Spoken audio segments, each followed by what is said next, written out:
ಇವತ್ತು ಬೆಳಗಿನ ಬ್ರೇಕ್ಫಾಸ್ಟ್ಗೆ ನಾನು ಮಿಕ್ಸ್ಡ್ ವೆಜಿಟೇಬಲ್ ಸಿಂಪಲ್ ಆದ ಒಂದು ಪಲಾವ್ ಮಾಡಿದ್ದೆ.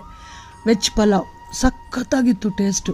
ಈ ವೆಜ್ ಪಲಾವ್ ಮಾಡಬೇಕಾದ್ರೆ ತುಂಬ ಮಸಾಲೆಗಳನ್ನ ಹಾಕಿ ರುಬ್ಬಿ ಮಾಡಬಾರ್ದು, ಚೆನ್ನಾಗಿರೋದಿಲ್ಲ. ಒಂಥರ ಫ್ಲೇವರ್ ಮಸಾಲದೇ ಬರ್ತಾ ಇರುತ್ತೆ. ಸಿಂಪಲ್ಲಾಗಿದ್ದಷ್ಟು ಪಲಾವ್ ಮಾಡೋದು ಹೇಗೆ ನೋಡ್ಕೊಳ್ಳಿ. ಒಂದು ಕುಕ್ಕರಲ್ಲಿ 2 ಟೀ ಸ್ಪೂನ್ ಆಯಿಲ್ ಹಾಕಿ, 1 ಟೀ ಸ್ಪೂನ್ ಜೀರಿಗೆ, 1 ಟೀ ಸ್ಪೂನು ಸೋಂಪು, ಹಾಗೆಯೇ ಒಂದು ಪೈನಾಪಲ್ ಹೂವನ್ನು ಸೇರಿಸಿ, ಕಬ್ಬೇವಿನ ಸೊಪ್ಪು ಸ್ವಲ್ಪ ಹಾಕಿ, ಉದ್ದುದ್ದಕ್ಕೆ ಹೆಚ್ಚಿದಂಥ ಈರುಳ್ಳಿನ ಹಾಕಿ ಬಾಡಿಸ್ತಾ ಇದ್ದೀನಿ. ಈರುಳ್ಳಿ ಮೆತ್ತಗಾದ್ಮೇಲೆ ನಿಮ್ಮ ಇಷ್ಟವಾದ ತರಕಾರಿ ಸೇರಿಸ್ಕೋಬೋದು. ಇಲ್ಲಿ ನಾನು ಬೀನ್ಸು, ಕ್ಯಾರೆಟು, ಆಲೂಗೆಡ್ಡೆ, ಸ್ವಲ್ಪ ಅವರೆಕಾಯಿ, ಫ್ರೆಶ್ ಆಗಿರೋಂಥ ಅವರೆಕಾಯಿ ಹಾಕ್ಕೊಳ್ಳಿ, ತುಂಬ ಚೆನ್ನಾಗಿರುತ್ತೆ.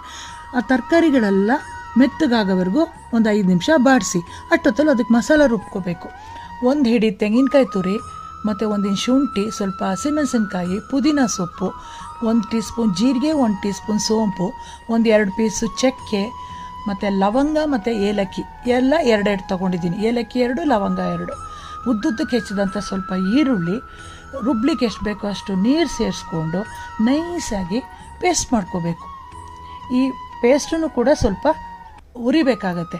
ಈಗ ತರಕಾರಿ ಮೆತ್ತಗಾಗಿದೆ, ಆವಾಗ ಮಸಾಲಾನ ಸೇರಿಸ್ಬಿಟ್ಟು 1 ರೌಂಡು ಫ್ರೈ ಮಾಡಿ. ಆ ಹಸಿ ವಾಸನೆ ಎಲ್ಲ ಹೋಗಬೇಕು. 10 ನಿಮಿಷಕ್ಕೆ ಮುಂಚೆನೇ ನೆನೆಸಿದಂಥ ಅಕ್ಕಿನ ಕೂಡ ಇವಾಗ ಸೇರಿಸ್ತಾ ಇದ್ದೀನಿ ನಾನು. ಇಲ್ಲಿ ನಾನು 1 ಪಾವು ಅಕ್ಕಿಗೆ ಪಲಾವ್ ಮಾಡ್ತಾಯಿದ್ದೀನಿ.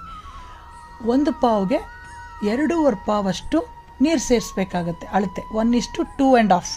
ರುಚಿಗೆ ತಕ್ಕಷ್ಟು ಉಪ್ಪು ಸೇರಿಸ್ಬಿಟ್ಟು ನಾನಿಲ್ಲಿ ಅಳತೆ ಮಾಡಿಟ್ಕೊಂಡಂಥ ನೀರನ್ನು ಸೇರಿಸ್ತಾ ಇದ್ದೀನಿ.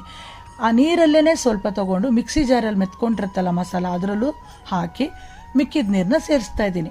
So total 1:2.5 glass. ಈಗ ಚೆನ್ನಾಗಿ ಮಿಕ್ಸ್ ಮಾಡಿ ಕುದಿ ಬಂದ ಮೇಲೆ ಕುಕ್ಕರ್ ಮುಚ್ಚಳ ಮುಚ್ಚಿ 2ರಿಂದ 3 ವಿಷಲು ಕುಕ್ಕರಲ್ಲಿ ಕೂಗಿಸ್ಕೊಂಡ್ರೆ ಸಖತ್ತಾಗುತ್ತೆ ಪಲಾವ್. ಎಲ್ಲರೂ ಇಷ್ಟಪಟ್ಟು ತಿಂತಾರೆ. ಇದರ ಜೊತೆಗೆ ನಾನು ಸೌತೆಕಾಯಿ ರಾಯ್ತ ಮಾಡ್ಕೊಂಡಿದ್ದೆ.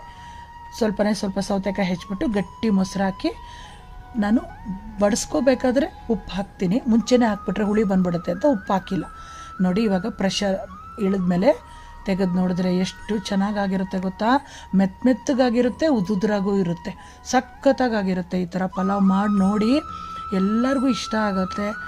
ಯಾವಾಗಲಾರು ವಾರಕ್ಕೊಂದು ದಿವಸನೋ ಮಕ್ಕಳಿಗೆ ಈ ಥರ ಮಾಡಿಕೊಟ್ರೆ ಇಷ್ಟಪಟ್ಟು ತಿಂತಾರೆ.